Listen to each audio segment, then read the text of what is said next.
Good evening and welcome back to the final episode of 2022 of Have Game Will Travel. I'm your host, DamnitBennett, aka Bennett Newsome. I am the Director of Esports Growth and Development here at Full Sail University. Most of you may know me as DamnitBennett, like I said, out there on the internet. If this is your first time joining us, welcome. If you've watched before, thank you and welcome back.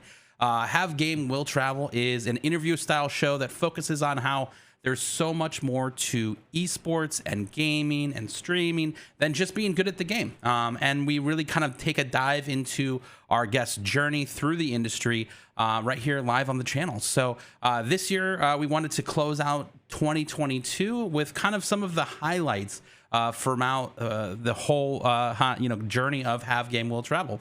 So we got some great clips to look back on with all of our guests.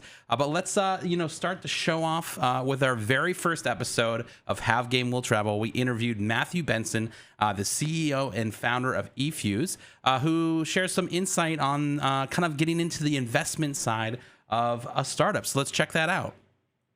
Things that I've always respected about what eFuse was doing was your investment rounds and getting started with investing. So, in 2021, you guys secured $6 million of investments from some pretty awesome, people, to name a few: NBA's Seth Curry, NFL's Odell Beckham Jr. and Denzel Ward, and that was just a small group of them. There was a lot of people really confident and excited about what eFuse was doing. What sort of advice would you give to students that are getting started in this process, that are maybe in that warehouse in the middle of nowhere, right now in that stage of things? What are the steps that they should be taking? What are the things that they should start to be thinking about? Yeah, it's a great question. I think if you haven't necessarily taken the step yet, I would just encourage you to take the leap. You never have it all figured out, and a lot of peak times, people will tell you you've got to build this big business plan. You've got to get it all planned out so you can go and execute. And the reality is, like, yes, you need to prepare and be excited about that and have a path forward. But there's never a better time than the present, and we're big believers in that. And in entrepreneurship, you've just got to take the leap of faith sometimes. Yeah, you got to take the leap of faith sometimes. And I certainly agree with that. You can kind of sit around and say, oh, I've got to make this better. This has got to be perfect. And sometimes you just got to go out there and do. So I completely agree with Matt there. And eFuse obviously certainly took a pretty big leap of faith with an acquisition of Esports.gg this year. So they're doing a ton of great things. If you're unfamiliar with eFuse, definitely take a look, especially if you're a creator. They've got a ton of great tools, especially one called Sidekick that we made a video over on YouTube for one of our DamnitBennett I Wish I Knew That series. So definitely worth taking a look at. Next up on our kind of clip list here is kind of taking it back to the NBA 2K event. And we had Brandon ToXsiK Raudenbush on our show, kind of my bearded brother here, and he talks about being drafted to the NBA 2K League and that kind of experience. Let's check in with Brandon. So obviously we talked about this earlier, but you played 4 seasons, including the Cavs, Grizz Gaming, Magic Gaming, and the 76 Gaming Club. Do you have like a favorite moment from any of the seasons that you played? Yeah, I think like they all bring a different moment, right? Like obviously season 1, like getting drafted the first time, right? Yeah. Like there's no feeling like the first time, right? Yep. And I was drafted 3 times, so like I have an experience there. For you guys like that are a little confused, because we did say I played on 4 teams, so I wasn't drafted to Orlando. Yep. The way it worked out, I was drafted season 2 to Memphis, and I played half the season in Memphis. I eventually approached my coach and my general manager, and I was seeking a trade. So they actually traded me to Orlando, and that's where I ended up in Orlando. Then got kept for the next season in Orlando, and then transitioned to Philadelphia. Yep. But yeah, so like for me, obviously the number one that sticks out is season 1 being drafted to Cleveland. I think, like I said, there's no other time like the first time. And then also like making the playoffs. I think like making the playoffs in season 1 was an incredible experience. The atmosphere, the amount of money you were playing for, like it was different. Like you just had the feeling it was different, right? And one Another moment I can kind of relate to that moment was when I was in Orlando and we played at Full Sail. Yeah. And I remember actually I said that exact thing in an interview. So if anyone thinks I'm just capping, you can see the interview. I remember saying when I played for the Magic, my first in-person tournament for the Magic was at Full Sail, and we had the last game of the night. And funny enough, we played against the team I was traded from, Memphis. And the whole the energy in Full Sail, it felt like the playoffs. It felt like the playoffs from season 1. You know, that was the first time I was able to have like my family and friends be in town for an event. They had a big sign, "Fear the beer." They're shaking like cups and stuff. We had we had like the Magic staff in town, or come out to the event as well. And for me, that was the biggest moment I think when I was with the Magic that stood out the most was playing in Full Sail. Like I said, just like the whole environment, the vibe, the atmosphere, it was extremely awesome. To this day, my favorite tournament that I've been involved is since I've been in the 2K league. I totally agree. I mean, I think that the NBA 2K league ticket event at the Full Sail University Orlando Health Fortress was pretty incredible. If you got to see that event, it was definitely one of a kind and really something to be excited about. It was definitely a brand new thing for the NBA 2K league as well, which was a pretty amazing kind of come up for them, which is kind of where we go into the next phase of our show. We're looking back at another content creator who had a huge year, or should we say a big year, our good friend Big Cheese. Let's listen in on some of the ups and downs of the journey from Big Cheese. Awesome. So in 2020, you got on YouTube and you made probably like the biggest announcement that you've made, and that you were going to go full time as a content creator. Can you tell the audience here a little bit about what led to that decision and kind of what your goals were as you embarked on that like new adventure? Which is wild because 2020, that was like the year where everything was starting to happen. Mm-hmm. And then then it was like an impactful moment that dropped me or put me down to make me realize life is short. And when Payne, discovered who I was and he came to my channel and showed me love and we had a conversation, I was like, I hope this is not a temporary thing. I hope that this is going to be something major. It's going to be big and we're going to move forward with this. And I just kept kept tabs with him and kept in contact with him. And in July 27th to be exact, crazy thing is I was just sitting here taking pictures for thumbnails and stuff on YouTube. Mm-hmm. And got up, my whole right side just collapsed. Boom. I was like, okay, what's going on in my body? So at that time, I had to wake my wife up. She had to take me to the hospital, and COVID was bad at that time. So they couldn't stay with you in the hospital. They couldn't come visit you. They couldn't come see you, etc.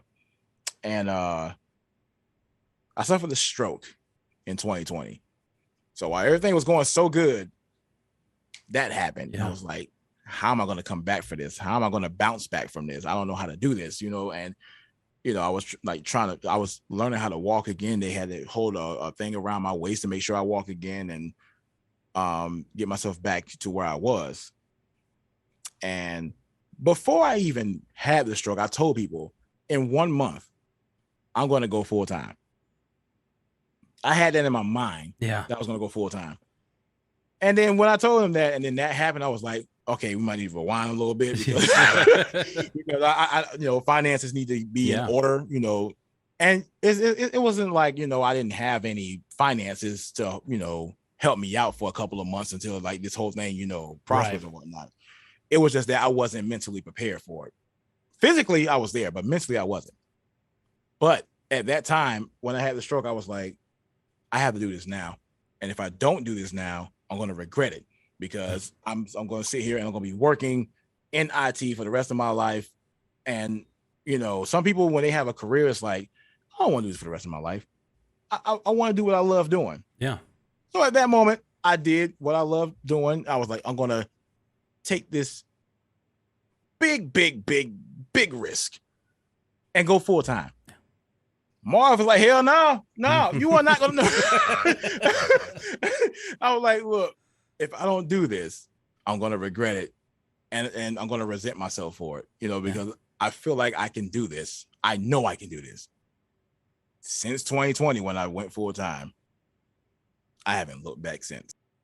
And he hasn't. Big Cheese has had an incredible year full of impressive highlights.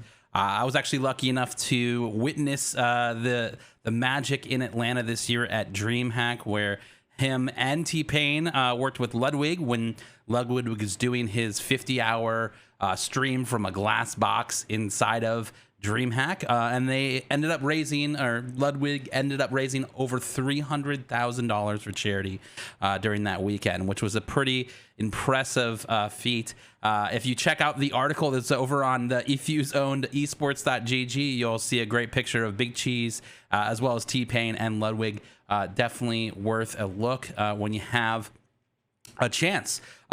Let's rewind to a more recent episode here. We're going to take a look at one of our own here at Full Sail, Becca Godsey.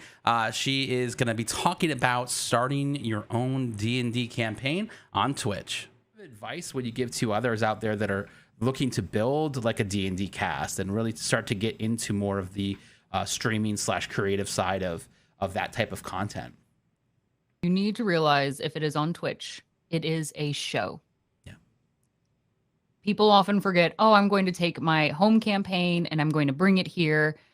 That doesn't translate well. It is not always as entertaining for others as we sit there and you take a minute or two to figure out what are you going to do with your character, right? Or how long are we going to wait for the dice to roll? Or who can actually see your maps? So it is very much so a show in terms of you are not making a campaign just for your players, but you are also making one for everyone out there. And so there's a lot more storytelling components and a secondary audience that you have to consider of what their experience is. So there's the D&D, like the DM as you lead this game, and then there's the producer side. And those are two very different roles. And a lot of DMs just think, I'm just going to DM on here, and they forget all the responsibilities of being a producer. Right. The other challenge behind that is when you are live, it makes it harder for you to sometimes take care of your players because you do now have to balance that need between the show itself and your players. And that sometimes means they don't get the time that they want, or they don't feel comfortable exposing or putting their characters through vulnerable situations, or that you have to be careful with what you say and have discussions about it. Like sometimes we go through tough subjects. Yeah. And D&D can be a very cathartic process. But if I'm doing it live, I'm going to change how I showcase my character and perhaps reveal less of what I'm vulnerable about because I don't want to share it with the internet, right? I don't want to explore what could be very important and heavy in something that I'm still going through with everyone else. And people are going to comment about it. Yeah. Right. And that kind of commentary can be difficult. And you have to then manage like the safety of your players and all of it. Like if somebody says something terrible in chat, right? There's some creative ones. I've seen a lot of creative ones, but that doesn't make them better. Yeah. Right. So it can make your players uncomfortable and how you have these discussions. And you have to be very thoughtful because just like any other form of media, the stories you put out there are either confirming or challenging the norms that we see. So whose stories are you telling? Yeah. How do we choose to form them? You have less consequences when it's just you sitting at a table with friends. Right. But publicly, you are now influencing others. There's a heavy responsibility that you have.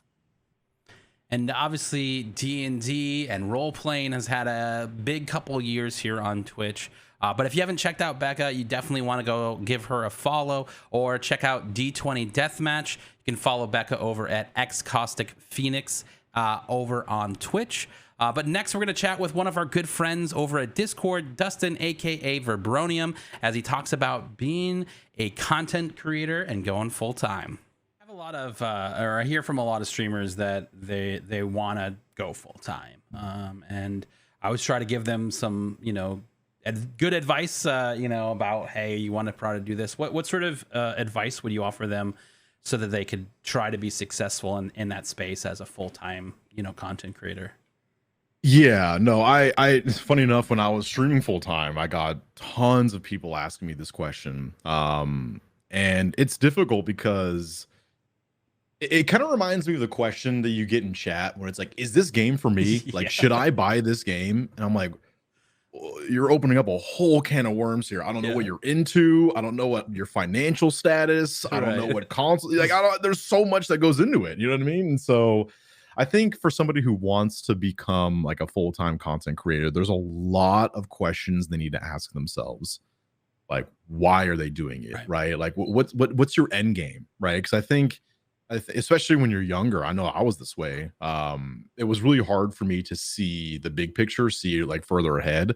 I was just like, well, I just want to do this because it'd be really fun. And it's like, okay, but you know, as you get older, there's a lot of real life things that come at your way. You know what I mean? And so, are you financially prepared for this? Do you have a safety net? That's probably the biggest thing that I would tell somebody is, do you have a safety net? If you were to pursue this and it doesn't work out, are you going to be on the street? You know what I mean? Because some people, you know, they don't really prepare themselves financially for this. And it's a strong reality, especially where you're living. You know, I live in the Bay Area, California. I don't know, I probably don't need to tell you how expensive it is to live here. You know what I mean? And so if you're living in the middle of nowhere and it's like, you know, $400 to get a place to rent or whatever, then yeah, maybe it's a little bit more feasible. But like, you know, here it's like $400 will give you a shoebox to live in, maybe. So, you know, I think the financial aspects is a really big part of it. And to strategize too. It's not just like turning on the camera and just be like, all right, I'm playing games now. Everyone's just going to watch. You know, it's not a if you build it, they will come scenario. I don't like to think of it that way because there's a lot of work that goes into it after the fact. You know, I remember I was in a relationship at the time, and I remember she used to always tell me like, you're streaming, you know, 8-10 hours a day. And then afterwards, it's like, all right, now you're going on the socials, you're editing videos, you're, you know, trying to network and do that whole thing. And it's like, it's kind of a nonstop deal. If you're like really serious about it and you really want to pursue it. So, you know, I think there's a lot of elements to streaming full time that probably aren't visible from like the viewer perspective, but that once you actually try to pursue it, you realize real quickly, like, oh, I need to get my finances in order. I need to get my priorities in order. There's a lot of sacrifices you might need to make as well. I mean, I'll just be real. Like, I didn't really hang out with my friends very much. You know, I was pretty much a hermit, just sitting inside streaming all day and working on stream related stuff at night, you know, and then rinse and repeat. So there could potentially be a lot of sacrifices, but ultimately your life is your life. And so if it's something you truly, truly want to pursue, then just make sure that you've got the money side figured out and that you have your safety net in place. Yeah, I couldn't agree more. I think the safety net's a really important piece of this. And I don't think there's any problem with starting content creation and just getting started and having fun. But when you really start to make that say, hey, I'm going to go full time, really understanding like what that means and how you're going to, you know, support yourself and whoever is around you in that situation. So great advice from Dustin here. Next, we're going to check in with a Full Sail grad, Malia Angelino from the Sentinels, as her dad gave her some great advice that eventually led her to her job at the Sentinels. So let's check it out. Great question so far already was, what piece of advice were you given? Or what was the best piece of advice that you were given, you know, early on from Dynamite Laserbeam here in chat? Just like in general, or like about maybe going within to school, or in the esports realm, when you got, you know, into working at the Sentinels. I have like two things. So one is like before I started going to school, and I was like nervous about going to school and just like career shifting from Apple to being an intern. Like, no offense to Sentinels, but getting paid like nothing to do that for a while just because I wanted to be here. But my dad told me, like, when I was really young, he's always said this too: the answer is no if you don't try. So you might as well ask. Otherwise it's a no. And if you ask and it's still a no, like, okay. But the other thing too is, like, there's a saying that's like, change is scary, but so is staying the same. So I had already been working at Apple for 9 years, and I was kind of like, am I going to be a lifer here? Like, Do I need to go to school? Do I need to, like, I just felt like I needed something different. So I started with school, and then it just kind of randomly led to my internship and worked out. But I love her dad's advice, because I give that all the time. Like, you, especially for students when they're talking to their teacher, maybe they need an extension on an assignment. Ask the question. You know, the worst thing that they're going to say is no, and that's really true, because if they do say, "Hey, thanks for reaching out, I can help you out here," that's a step forward for you in a lot of things, and that applies to a lot of different things in the world of esports and the business of esports. So always asking the question is really important. Next, we're going to check in with I Am Brandon, how he really kind of thought outside of the box when it started to come to content creation, and how he built his own website and ended up kind of creating his own path into the industry by using something like building a website. Your website a little bit. Was this the urggaming.com website? Oh, yeah, this was the UGR gaming website. It no longer exists anymore because, you know, all of us kind of broke and did our own thing. But Right. like, I felt like for our website, it was meant to do that. Like when I first made it, it was meant to be a portfolio for me to kind of showcase like what I can do. But like when everybody else was joining on there, like I wanted everybody to be able to springboard off of like the website and be able to do like their own careers and go in their own paths, which for quite a few of us who, like, you know, I'm still in contact with, like, definitely they are in the field that they wanted to do, which is great. Yeah, it was a great time in my life because it was something new and exciting that I never ventured to do before. It was a lot of research that I had to do to like learn how to, you know, run a website, how to run a staff of people, how to like, you know, do a lot of like editing and all that kind of stuff with like different people's like articles, and then like creating you know, we're just creating a lot of different media, which that was one thing I loved about that kind of time period in my life, because we were trying to do so much stuff. We're doing podcasts, we're doing YouTube videos. One of the podcasts that we created that was based off of the website like ended up being on our iHeartRadio for a while. That's awesome. Which is pretty wild. And you know, we just tried our hardest just to like kind of make it out there. And I remember like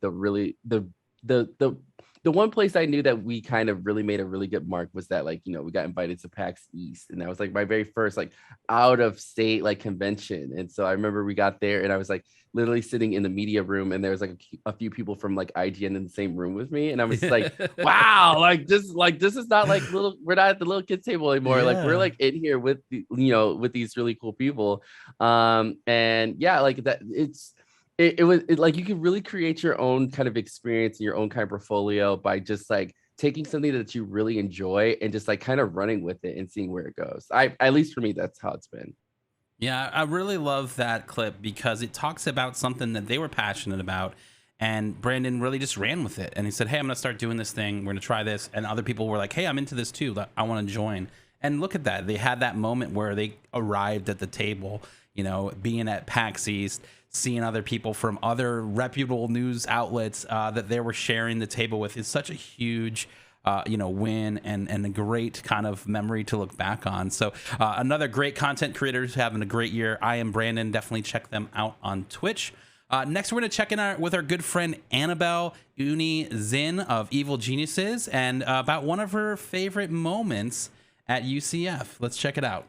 You've graduated now. You're out there in the esports industry working. You know, kind of to close the chapter on UCF. What's kind of been your fondest memory looking back at your time at esports at UCF? Well, spoiler alert, it actually involves Full Sail. All right. So we were able to get our League of Legends team to compete. It was for the Battle for the Boulevard. Battle of the Boulevard. And I was definitely very close with our league teams, and it was like an opportunity for them to play like on a stage and to get that like experience of competing like on a broadcast with casters, with a host. Like that's always going to be my favorite moment, even though I think that was before esports at UCF. But it was just such a magical moment to like watch my players, like my friends, like go up on stage and compete. And I'm a sucker for league. I obviously work for a team that has a league team now. Right. So it's always been like very connected to me, and to just like hear like, even just like the corny stuff, like the loud music and the lights, I was eating it up. It was such a proud moment for us. Yeah. And anytime that you're in like a LAN situation, it's always such an event. It's always such a atmosphere to be in, and I couldn't agree more. Obviously, if you don't know what Battle for the Boulevard is, it's an ongoing competition where we invite our friends over at UCF who share the road University Boulevard with us here at Full Sail. We invite them over to the Full Sail Orlando Health Fortress to compete in person in a selected titles. So we've done League of Legends, we've done Call of Duty, and we're going to be doing some more. So it'll definitely be great to check back in with UCF and esports at UCF in the near future. But first, let's go and kind of check out another side of the industry when we start talking about youth esports. If you haven't heard of XP League yet, it's definitely worth a look, especially if you have children or you have friends that are younger that are really interested in esports. But let's take a listen to the CEO and co-founder, Jay Melamed, talk about how common something like imposter syndrome is. Let's check it out. I was a part of a group called it was a entrepreneurs organization. It used to be young entrepreneurs organization, and they put you in a kind of a team with some other guys so you can commiserate about what it's like, because they say it's lonely. As an entrepreneur, when you're the boss, it's hard to talk to. If your spouse is in the business, it's easier to communicate about that, but sometimes you're afraid to communicate things. Like if you're scared, you don't want to tell your spouse that you're scared. You don't want to tell your employees that you're scared. So having this like group of people to chat with who are in a similar situation was really great. And one of the things that I learned there that is important for everyone to know, no matter what you're doing, is imposter syndrome. Yep. Like, I don't care who you are and what you've done. At some point, you look in the mirror and you say to yourself, dude, how did you end up here? You don't know anything. Like, dude, there's this is, why are they letting me do this? Like, who is, like, people are going to pay me to do something. I don't know what I'm doing. I don't belong here. Everyone feels that. 100%. Everyone. And it's hearing other people that are successful and have built businesses and have done these great things say it to me, validated, my feelings and made me realize that, like, okay, cool. Everybody feels this. It's not just, I'm not crazy. And maybe I do belong. So I couldn't agree with you more. I think that's the best advice, because everybody does go through it, and it's such a it's easy to be defeated by that, Oh, for sure. And the other thing I'll say is this, for the students at Full Sail, and if they are interested in doing something on their own and building a business, it's all about coming up with a way to execute on it. You have to have a plan, because like, I always hear things about, like, hey, I want to talk to this venture capital. I want to talk to somebody because I have a great idea. Ideas don't mean anything. It's plans. Nobody pays you for your ideas. People pay you for the plan to execute on that idea. I love that part at the end, though, where he talks about the execution of the idea and how important it is in building anything, especially something like XP League. It really matters about the execution of that idea, because everybody has great ideas. And so if you're thinking about launching your next startup or your own product, definitely really focus on the execution of that, as Jay had pointed out here. Shifting to our next clip, we're going to join Janessa, aka Pods of War Christine, who is the CEO of Phoenix Down, and she talks about the power of networking and how sometimes you can network even as an introvert. So let's check it out. We got a question from the chat. If you guys have questions, be sure to type them in chat. We'll pull them up. Jacob is Nachos asks, how important is networking in a career like yours? It is both important and not important. Okay. The reason why I say it like that is because when I first started and during all of this time that I'm talking about myself and my history, I was very introverted and very scared at talking to people. So I could never go up to somebody in a room and say, like, hi, I'm Janessa. Who are you? No. Even to this day, that is still very scary to me. So the way that I navigated a lot of that was utilizing social media. And like I said, reaching out on Twitter, DM. If I work with anyone via email, I immediately go to LinkedIn and I add them. So that way there's that line of communication that I can reach out to at any time.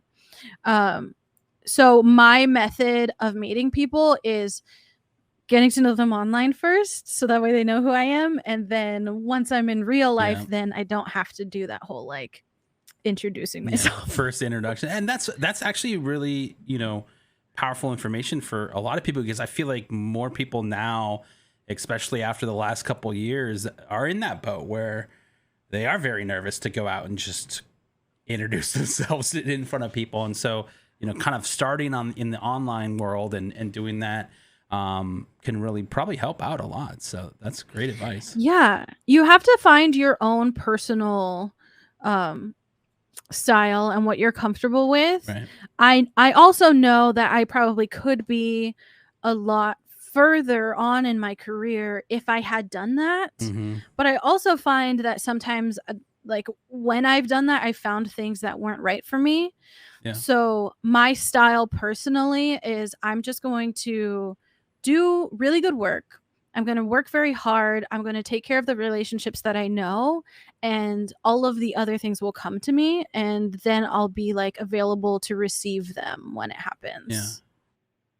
Yeah, I like that. I mean, the last couple of years have been really weird. So Janessa's advice here is really great. Finding the style that works for you. If that's a combination of, online and then in-person meetup, or if that's just one or the other. Whatever works for you, I think, is really important, especially if you're looking to network and build some relationships. So talking about another relationship, a good buddy of mine here, Kevin Murray of Rare Drop, is our next clip. He was one of our early guests in the year, and he talks about working with St. Jude Children's Research Hospital. So let's take a look at this clip here. Jude's goal is not necessarily we're going to cure your cancer. Obviously, they're going to do that. What comes along with that when you're donating? Their goal is to not disrupt quality of life. And if you say that out loud, it sounds so lofty because you're dealing with a child who's fighting a life-threatening disease. So if their goal is to bring quality of life or not disrupt quality of life, how do they do that? That means St. Jude is in touch with their school to make sure their curriculum is all caught up. That means that they're if they're older, they're trying to teach them job skills and things like that. If like we said, the prom, that means that there's a senior prom for kids at St. Jude where Estee freaking Lauder comes in and does all the makeup, and Vera Wang comes in and puts the dresses, and Men's Warehouse does the tuxedos, all donated. But your money provides the avenues to make those deals and get that done. So, I mean, with $17 million, we have literally, as a community, I'm not saying we Rare Drop, I'm saying the community has run St. Jude for multiple days. That's a big freaking deal. Yeah. So, we're very proud of that stat.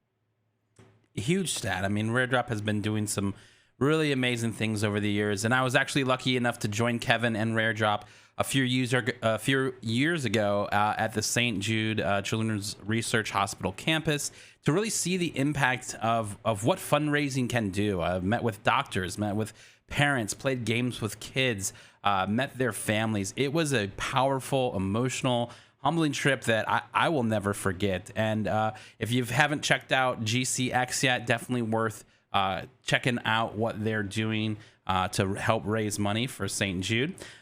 Next, we're going to check in with Justin Jacobson about finances and taxes in esports and content creation and why it's super important to run your stream like a business. Let's check in with Justin. First question from chat here. It's from our resident question asker, Jacob is Nachos. You know Jacob. He says, best free legal advice for beginning streamers when it comes to keeping track of finances, taxes, and etc. I mean, I think the biggest thing is to know that you have to do that and that there's a benefit to tracking this stuff. And, I think there's unique benefits, but if you make, an LLC or corporation, one of these business entities, not only does it shield your personal assets, but it gives you the ability to kind of structure your business properly. It lets it a lot easier, all the income going into one place, all the income coming out. So then when at the end of the year, it's all there. You can go through and see each credit and each debit and be like, okay, that's my income, that's my credit, and it's all there for you. Yeah. And I think the biggest problem is, if you have money on your PayPal and a bunch of different accounts here, Zelle, whatever, it's hard to reconcile at the end of the year if it's all going into your personal accounts. And, then you might be spending money that's not necessarily, meant to be done. Yeah. So, there's obviously legalities and costs in kind of structuring it, but if you're making significant money, it will end up paying for itself because of the ability to write certain things off. Like if you're going to PAX East, then you're a streamer. Like if you do it right, like that trip is paid for as a business expense. I know I'm doing some consulting stuff. So whenever I go in for a meeting, parking, whatever is related to that business venture is a write-off. And, being able to run your own business, as, we mentioned earlier, which is a streamer, you're a business, a gamer. Like you might not think about it. And I think that's always the biggest thing with the music business that I say. It's like, they call it the music business. Like this is a business. Like this is the esports business. And you have to operate it like that. Like if you want it to be a hobby and you want to just do it for fun, that's great.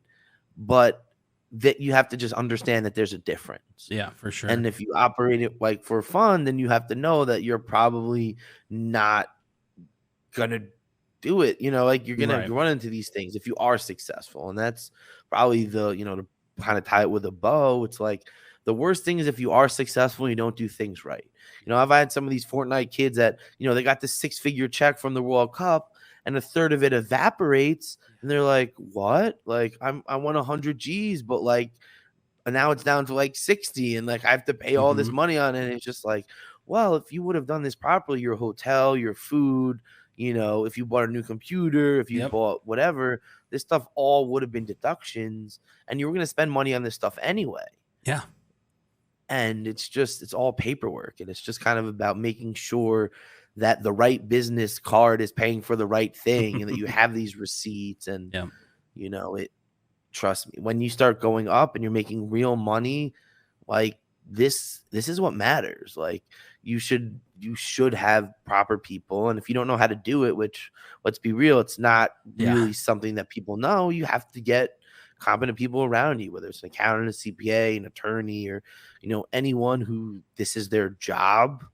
Because if you don't do it right, it could be exactly like, let me tell you, the IRS is going to get their money one way or the other.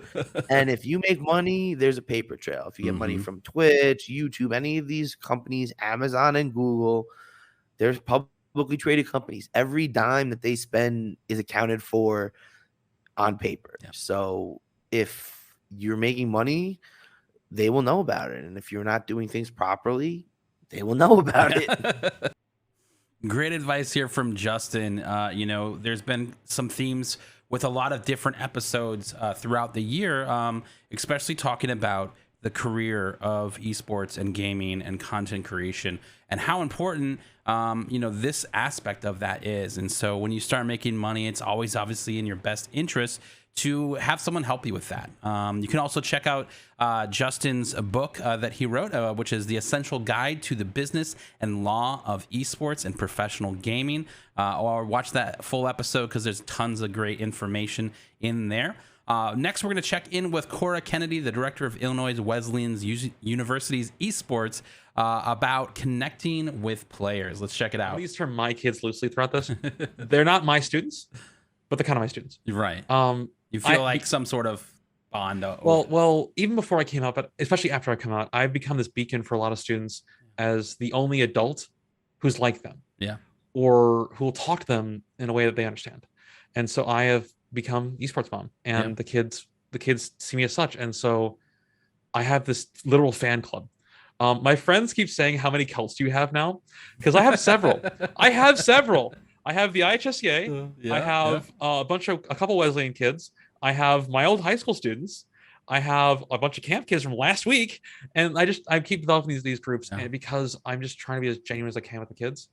And so the role of moderator and interns just fell naturally because all the kids who'd want to do it already know me. thinking that connecting with people and whether that's students or kids or whatever, you know, not everybody understands gaming, and not everybody takes the time to, you know, learn about what their hobby and passion is. And I think that's such an important piece of this puzzle, especially from kids going through the high school programs into potentially college. Esports is really connecting with them. So if you're a teacher out there, think about what your kids are asking. Find out more about the games that they're into. Learn the ins and outs. Doesn't have to necessarily always be the top tier, you know, knowledge of the game, but they'll be impressed if you spend a little time, do a little research, play the game yourself, figure it out, and you're able to connect with them on that level.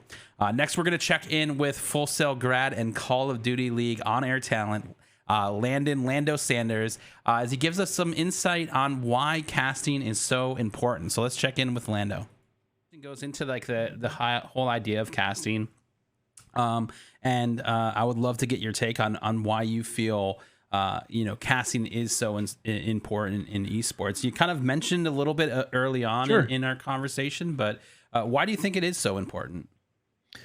I mean, I would say that the same reason why, you know, commentating in general is also so important to sports. I mean, I think it's important for esports broadcasters, or just really just in general commentators, broadcasters, whatever it may be, on-air talent, I guess would be the blanket definition, to recognize and realize that we're only here because of what's happening on screen, right? We're just there to make it more entertaining. And most importantly, in my eyes, we're there to tell the stories. We're there to tell you why it matters. And so I would recommend, you know, there are a lot of people who are like, you know, I enjoy, you know, esports commentary, but I'm just into the gameplay. I just want to see the gameplay.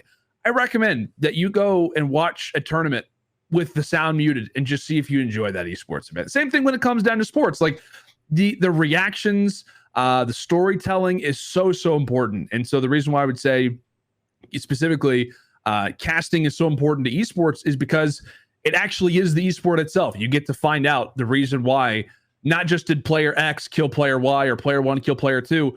Why does that matter? Why is that important? Why does that one moment of the game mean so much to this player? And that's the reason why we all watch sports and esports in general, isn't just because we love the games, but because we find ourselves becoming a fan of who is playing those games. And I think us as commentators, like I said, in sports or in esports, that's always the goal, right? We want you to fall in love with the same game that we're falling in love with, the same game that we're so passionate about that we get to broadcast.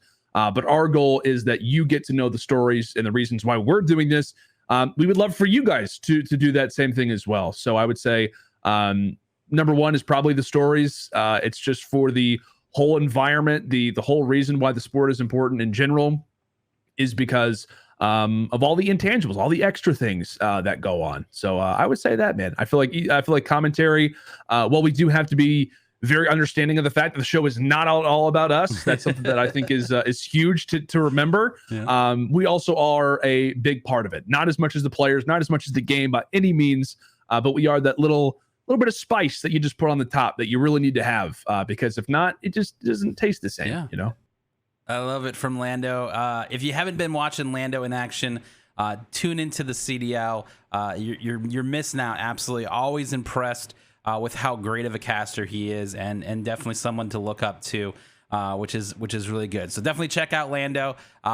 We have very next is going to be another good friend, Mike Botkin, who's the former EP of Envy, Dallas Fuel, and Optic. Talk about taking your shot and how important that is. Let's check in. You got to shoot your shot. Yeah. At the end of the day, you just got to shoot it, whether you think you're qualified or not. You know, even if you see a listing that's like, we need X amount of years of experience. Yep. If you're passionate about it or you're genuinely interested in it, go ahead and apply. Try to convey that in your cover letter if you can, or if you're able to reach out to the person prior to an interview or anything like that. You got to shoot for it. Yeah. Because I'll tell you that I would rather hire somebody that, one, I think is going to be a really good teammate that can contribute to the team, but also has a passion for it. If they're there just to collect the paycheck, I don't want you here. Very true. Very true. Like I want people that are going to want to, get their hands in the mud and get to work, but also too are going to be good teammates along the way. And, if the passion's not there, what's going to carry you when, deadlines get tight or like something just breaks and now you got to redo something. Yep. You know, the passion's going to carry you through.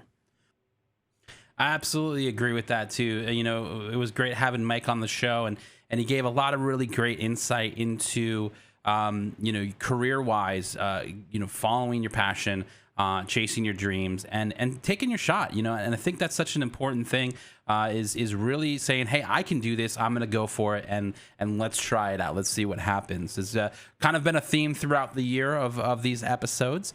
But as we kind of wrap up, we have our last guest of the show, and definitely one close to my heart here, and one of my favorite people in esports, our good friend and full SIL grad, VP of esports at E United, Matt Burns-Potoff, as he talks about his early pro Call of Duty career. So let's check in with Matt. I can't believe it all worked out the way it did. I told my dad and my family that if I don't place top 8 at this tournament, that I'm just going to give up gaming and just, you know, work the job that I thought could just pay my bills, which would probably be that internet marketing consulting job. I placed 5th with Machilla, Revan, and Nex, who also lived in St. Louis with me. He was like one of the other top gamers in my city, but we never really met. But we were both free agents at the time and thought we could do some damage in UMG Philadelphia. And that led to us making a crazy open bracket run. We beat Clayster and Team Caliber first round of winners bracket, which was a massive upset. And that tournament landed me on Curse New York. And that was my first professional contract. Which wasn't much, but it was enough to be like, okay, this is my first contract. I'm getting paid, and I finally have an organization that's going to pay for my travel and my hotel and treat this seriously. That's awesome. I was gonna say, I mean, you've been on roughly like 16 pro teams, like including Cloud9, Team Liquid, and obviously United.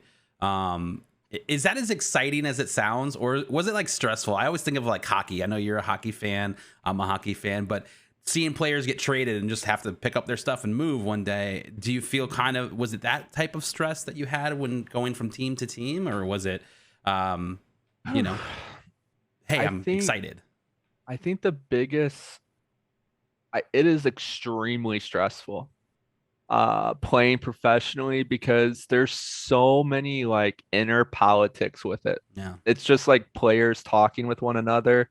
And if you aren't able to ride certain waves or talk to certain people and essentially increase your stock, which is what we call it. Okay. it can really, things outside of your control can determine your career. Yeah. I love that quote, increase your stock. I think that's something that we sometimes forget about, is investing in yourself, and why it's so important in this industry to continue to learn, to find new skills that are in that same area that you already are going for. And so that, you know, really increases your stock. If you're a streamer and you can teach yourself how to use things like Adobe After Effects or Photoshop to make your own graphics and things that can really benefit your stream, you're increasing your stock. That's a really important new tool that you're going to bring with you for the rest of your career. So I always encourage people to kind of get in that lifelong kind of learner mindset, that you're always going to be learning something new. You're always going to be teaching yourself something new, whether that's OBS and plugins and all of these other things. If you're taking that knowledge in, you're investing in yourself, you're increasing your stock, and that's really important. So it's been an incredible year, and I've loved talking with all of our guests this year. Obviously, today's show is a little bit different than normal.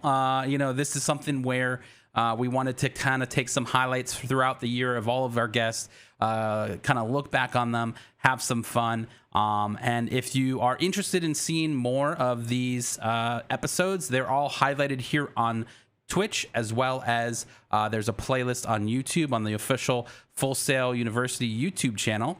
But before we go and end the show for the year, I did want to give some shout outs to some folks for really helping make Have Game Will Travel possible.